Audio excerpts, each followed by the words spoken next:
الله وبركاته. إن الحمد لله نحمده ونستعينه ونستغفره ونؤمن به ونتوكل عليه ونعوذ بالله من شرور أنفسنا ومن سيئات أعمالنا. من يهد الله فلا مضل له ومن يضلل فلا هادي له. ونشهد أن لا إله إلا الله وحده لا شريك له ولا وزير له ولا مثيل له ولا مشير له ولا معين له.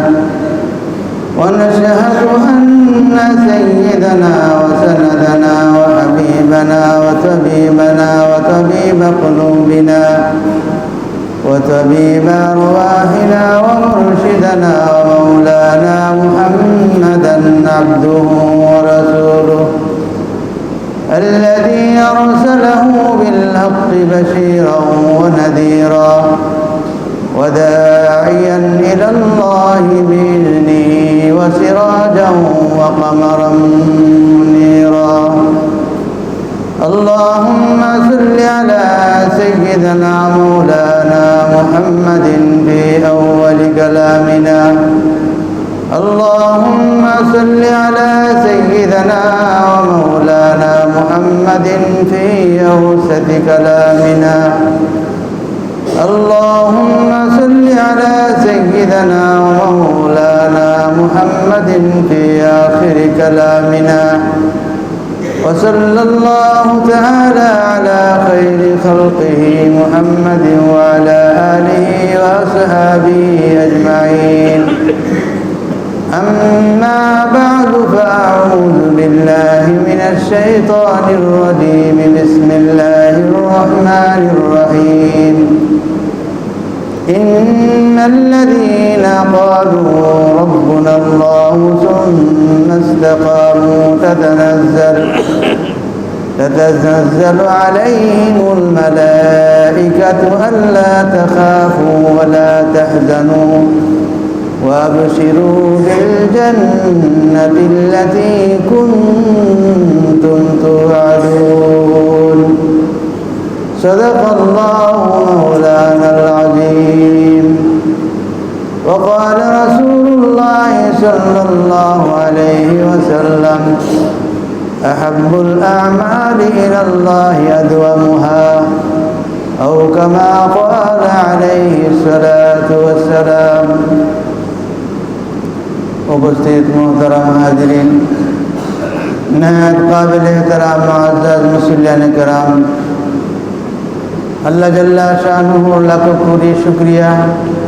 আল্লাহ রাব্বুল আলামিন আমাদেরকে এই পবিত্র দিনে আল্লাহ রাব্বুল আলামিনের মহান হুকুম জুমার নামাজ আদায়ের উদ্দেশ্যে আল্লাহর ঘর মসজিদে আগে আগে উপস্থিত হয়ে দিনে আলোচনা করা এবং শুনবার আল্লাহ পাক আমাদেরকে তৌফিক দান করেছেন।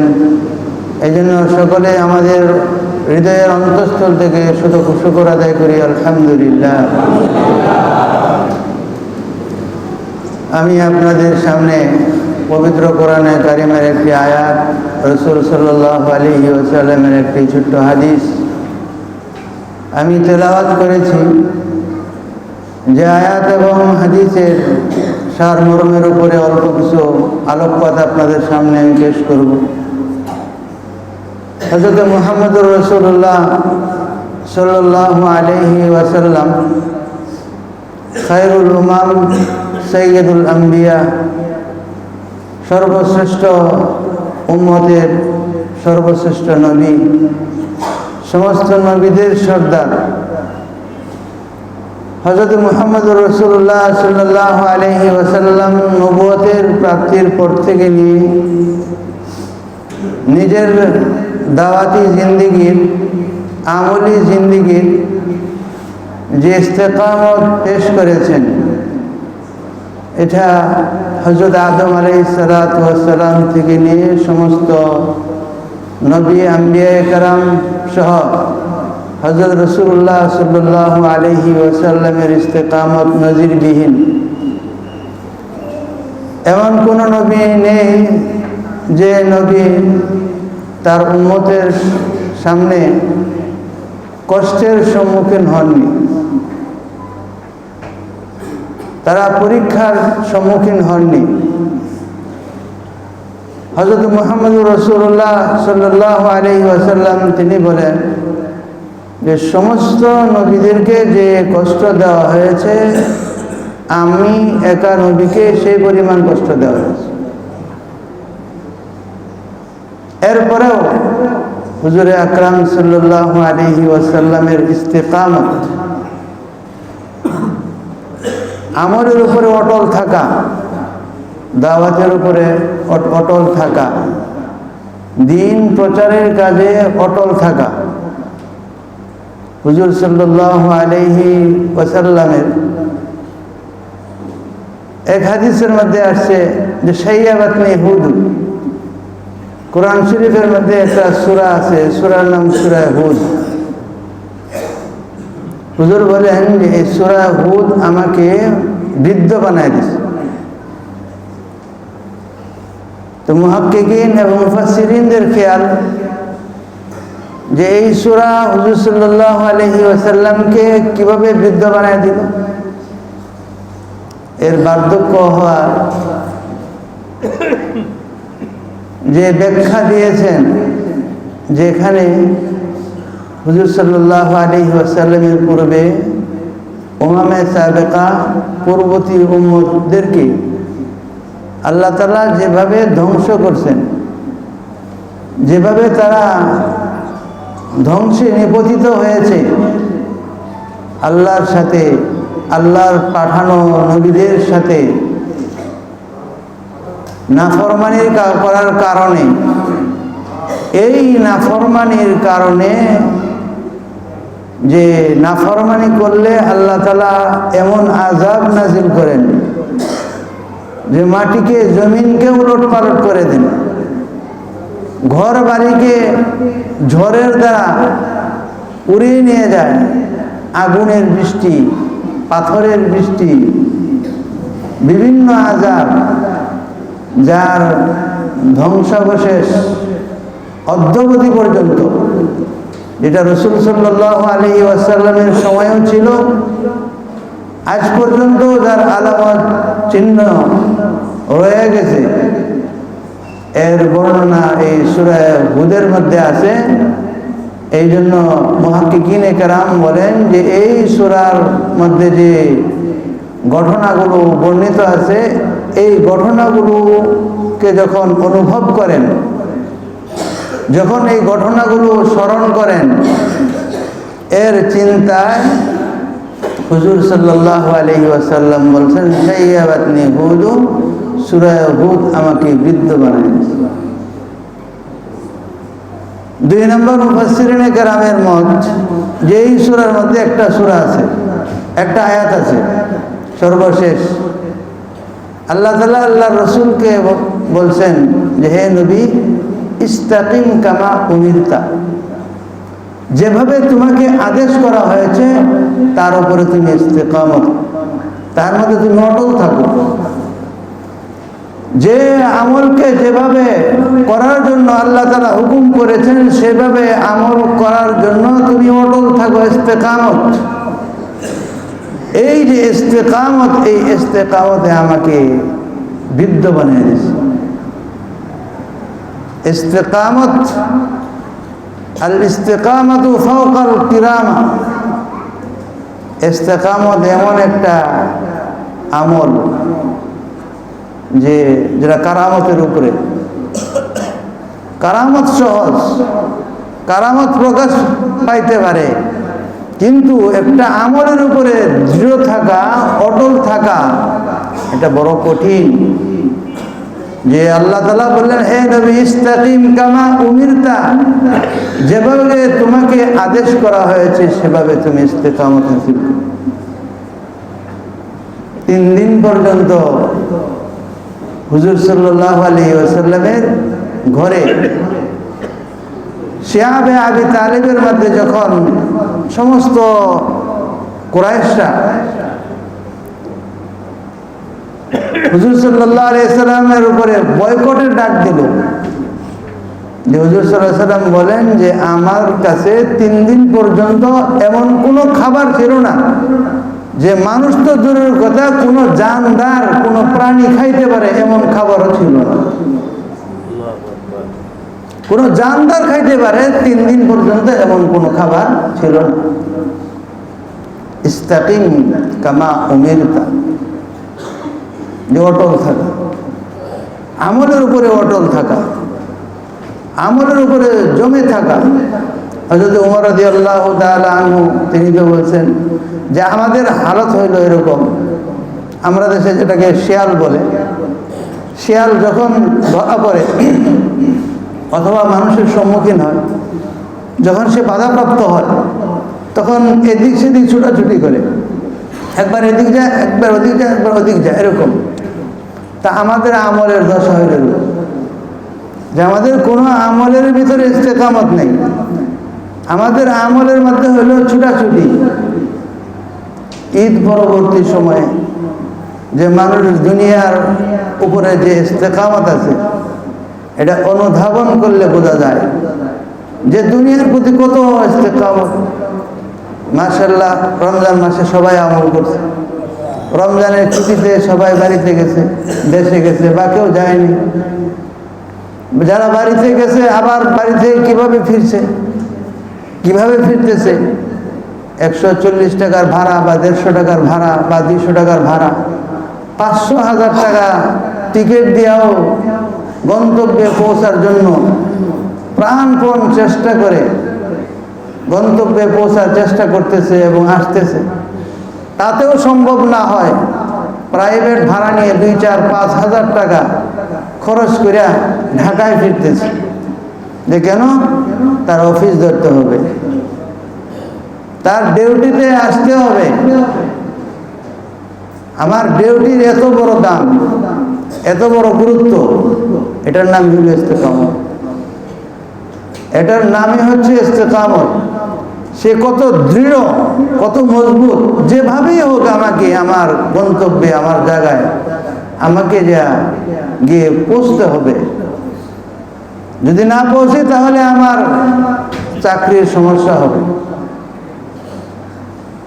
কেউ যদি দোকান করে, দোকানের মধ্যে যদি নিয়মিত সে না যায় তো রুজি রুটি ভালো করে মিলবে না।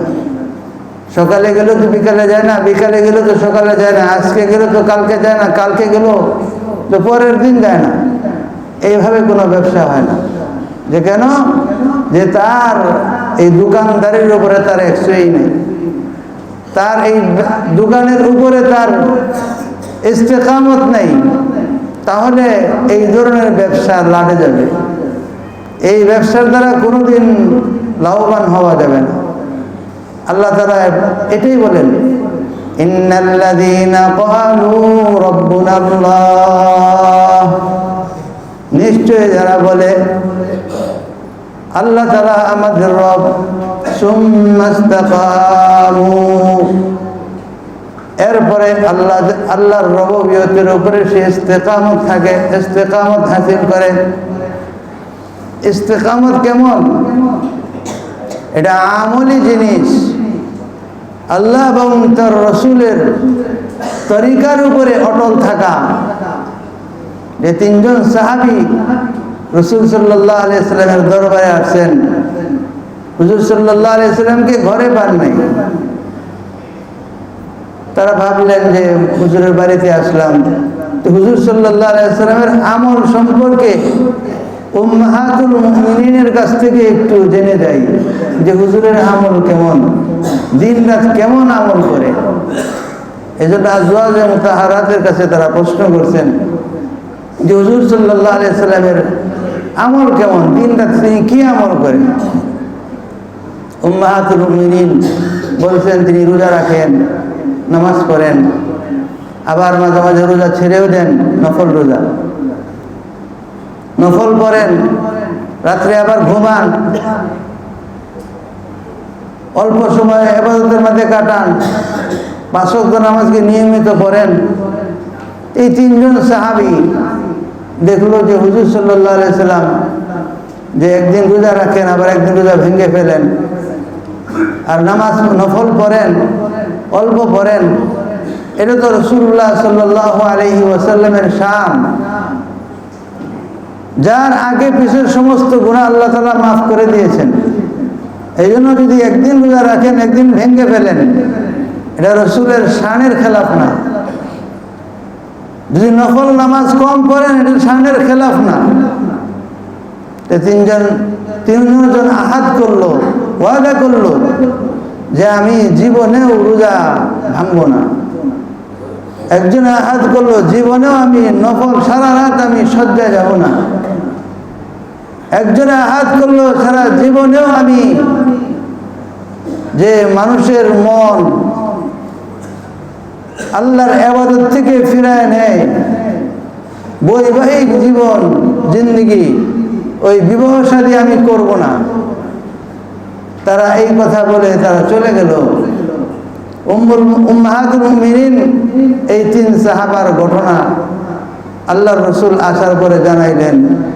তখন হুজুর সাল্লাল্লাহু আলাইহি ওয়াসাল্লাম তাদেরকে ডাকায় বললেন যে আমি তো একদিন রোজা রাখি একদিন ভাঙ্গি, আমি নফল নামাজ পড়ি অল্প সময়, নিয়মিত করি, আমি বিবাহ শাদী করেছি, আর এগুলো হলো আমার সুন্নত। ফামান রাগিবা আন সুন্নতি ফালাইসা মিন্নি। সুতরাং তোমরা যে ওয়াদা করেছো এটা আমার তরিকা না, এটা আমার সুন্নত না। সুতরাং যে আমার সুন্নতের বাহিরে যাবে ফালাইসা মিন্নি, সে আমার লোকদের অন্তর্ভুক্ত না, আমার আপনজনদের সে অন্তর্ভুক্ত না, আমার উম্মতের অন্তর্ভুক্ত না। আমার উম্মত রোজা রাখবে একদিন ভাঙবে, আমার উম্মত নামাজ পড়বে এবং সে নামাজের উপরে মুদাওয়ামাত হবে। হযরত ওমর রাদিয়াল্লাহু তাআলা আনহু এই ইস্তেকামতের দ্বিতীয় একটি অর্থ বলছেন যে ইস্তেকামতের অর্থ হইল যে আল্লাহ রাব্বুল আলামিন যে সমস্ত কাজ করতে নিষেধ করেছেন ওই সমস্ত নিষেধ কাজ থেকে বিরত থাকা, ও ইমতিসালুল আওয়ামির, এবং যে সকল কাজ করতে আদেশ করছেন সেগুলোকে করা, এটার নাম হচ্ছে ইস্তেকামত। আহাব্বুল আমাল ইলাল্লাহি আদওয়ামুহা, আল্লাহর কাছে সবচেয়ে প্রিয় ওই হইল ওই আমল যে আমল সবসময় করা হয়, সবসময় করা হয়। তা আমাদের অবস্থা রোজার মাসে একরকম ছিলাম, এখন আর একরকম হয়ে গেছে। রোজার মাসে ভরপুর মসজিদ, আর এখন 5 জায়গার নামাজে 1 কাতার 2 কাতারও হয় না। তো রোজার মাসে রমজান মাসেই শুধু আল্লাহ তাআলার রহমত ছিল, আর এখন রহমত নেই। রমজান মাসেই শুধু আল্লাহর নিয়ামত ভোগ করেছি, এখন আল্লাহর নিয়ামত ভোগ করি না। রমজান মাসেই শুধু যে আল্লাহ তাআলার ইবাদতের হুকুম, আর এখন আল্লাহর ইবাদতের হুকুম নাই। এখনো কি আল্লাহর হুকুমের বাহিরে আমরা আল্লাহ তাআলার নিয়ামত আমরা প্রতিটি মুহূর্ত আমরা ভোগ করতেছি। এই জন্য আল ইস্তিকামাতু ফাওকাল কিরামা আহাব্বুল আমালি আদওয়ামুহা, যে ইবাদতের মধ্যে জমে থাকা, অটল থাকা, যে আমি কারামত দেখায় দিলাম, এটা সবচেয়ে বড় আমল না। হযরত মসিউল্লাহ খান রহিমাহুল্লাহ, হযরত থানভী রহমতুল্লাহ আলাইহির খলিফা, আজাল্লে খলিফা, তিনি কিতাবের মধ্যে বারবার এই ঘটনা উল্লেখ করেছেন। হযরত জুনায়েদ বাগদাদী রহমতুল্লাহি আলাইহির কাছে 10 বছর একজন এসা খানকার মধ্যে অবস্থান করছেন এবং দেখছেন হযরত জুনায়েদ বাগদাদীর বুজুর্গির কথা সারা দুনিয়ায় প্রচার এবং প্রসার। সেই জন্য আসছে যে এখান থেকে কি কি দেখা যায়, কি কারামতি পাওয়া। 10 বছরে আইসা কোনো কারামতি পাইল। 10 বছর পরে সে তার সামান নিয়ে রওনা দিছে, বলা নাই কওয়া নাই, সামান দেওয়া যাইতেছে। ডাক দিয়ে থামাইছে, কি ব্যাপার, তুমি এতদিন থাকলা, আজকে চলে যাচ্ছ, কোনো খবর নেই? আসছিলাম যে সারা দুনিয়ায় তো প্রসার আপনার আছে, যে ভাবছি এখানে কোনো কিছু ঘটবে, কিছু দেখব, যে শূন্যের উপরে আপনি উঠবেন, এমন কোনো ঘটনা ঘটবে যেগুলো দেখে আমি অবাক হব, হতবাক হব, কিন্তু এমন কোনো ঘটনা তো আমি দেখলাম না। তো হযরত জুনায়েদ বাগদাদী রহমতুল্লাহ আলাইহি বলেন, আচ্ছা যে কোনোদিন সুন্নতের খেলাফ কোনো আমল হয়েছে দেখছো? জানা কোনোদিন ফরজ তরক হয়েছে দেখছো? না। কোনোদিন জামাতের সাথে নামাজ পড়া তরক হয়েছে দেখছো? না। তাহলে এর চাইতে বড় কোনো কারামত নেই, এর চাইতে বড় কোনো কারামত নেই। আল ইস্তিকামাতু খায়রুম মিন আলফি কারামা। যদি কোনো ব্যক্তির হাজারো কারামত থাকে, আরেকজন ব্যক্তি তার আমলের উপরে ইস্তিকামত থাকে, তাহলে এই আমলের উপরে যার ইস্তিকামত আছে এই ব্যক্তির আমল ওই হাজার কারামত ওনার কারামতের চেয়ে বেশি শ্রেষ্ঠ। এই জন্য আমাদের সবচাইতে বড় যে আমাদের যে অবহেলা, যে আমাদের আমলের উপরে ইস্তিকামত নাই। যে আল্লাহ তাআলা জামাতের সাথে নামাজকে ফরজ করছেন, জামাতের সাথে নামাজ পড়তে হয়, নিয়ম করলেন, তাহলে আমরা এই নিয়মের বাহিরে কেন আমাদের এই ইস্তেকামত নাই? যে দোকানদারিকে তো আমি বিশ্বাস করি, আমার অফিসকে আমি বিশ্বাস করি, সেখানে আমার ইস্তেকামত আছে এই ক্ষণস্থায়ী জিন্দেগির জীবন ধারণের জন্য, এই ক্ষণস্থায়ী জীবন উপকরণের জন্য। কিন্তু আমার অনন্তকাল সারা জিন্দেগি যেখানে আমার থাকতে হবে সেখানে ইস্তেকামত আমার কোথায়? হযরত খাব্বাব রাদিয়াল্লাহু তাআলা আনহু, সাহাবাদের ইস্তেকামত। হযরত খাব্বাব রাদিয়াল্লাহু তাআলা আনহু কোমরের মধ্যে যে আগুনের উত্তপ্ত বালির যে ছেকার কারণে দাগ হয়ে গেছে, ক্ষত বিক্ষত হয়ে গেছে, ঝলসা হয়ে গেছে, তখন তো বর্তমান সময়ের মতো এত অত্যাধুনিক চিকিৎসা নাই, পচন ধরে গেছে। আল্লাহ রাসূল সাল্লাল্লাহু আলাইহি সাল্লামের কাছে আসছেন, হুজুর দেখছেন, ইয়া রাসূলুল্লাহ আমার এই কোমরের অবস্থা। হুজুর সাল্লাল্লাহু আলাইহি সাল্লাম বলছেন যে আগের উম্মতের ফেরাউন সে যখন কাউকে অত্যাচার করত, বনী ইসরাঈলের যখন অত্যাচার করত কোনো ইমানদারের উপরে, তাকে মাটির মধ্যে পোঁতা হইতো, তারপরে তাকে করাত দিয়ে মাঝখান দিয়ে 2 টুকরা করে দিত। তোমাকে তো 2 টুকরা করেন, ইমান আরো বাইরে গেছে, তাদের ইমান আরো তাজা হয়ে গেছে। হযরত বিলাল হাবশী রাদিয়াল্লাহু তাআলা আনহু কিভাবে নির্যাতন করা হয়েছে বলছে যে শুধু বলো যে মুহাম্মদ এবং তার রবকে মারি না। রাসূল সাল্লাল্লাহু আলাইহি সাল্লামকে তারগীব এবং তারহিব দুইটা দেওয়া হয়েছে। তারগীব অর্থ হইল যে দুনিয়ার যা কিছু লাগে সব তোমাকে দেওয়া হবে। তারহিব হইল যদি না মানো তাহলে তোমাকে এই দেশ থেকে তাড়ায় দেওয়া হবে। এই তারগীব তারহিবের পরে দাও। আল্লাহ রাসূল সাল্লাল্লাহু আলাইহি সাল্লাম বলছেন আহতাব ও মাহতাব, চাঁদ এবং সূর্য চন্দ্র দুটাকে যদি আমার হাতে এনে দাও, তারপরেও চুল পরিমাণ পর্যন্ত আল্লাহ থেকে আমি বিষ পাবো। এটার নাম হলো ইস্তেকামত।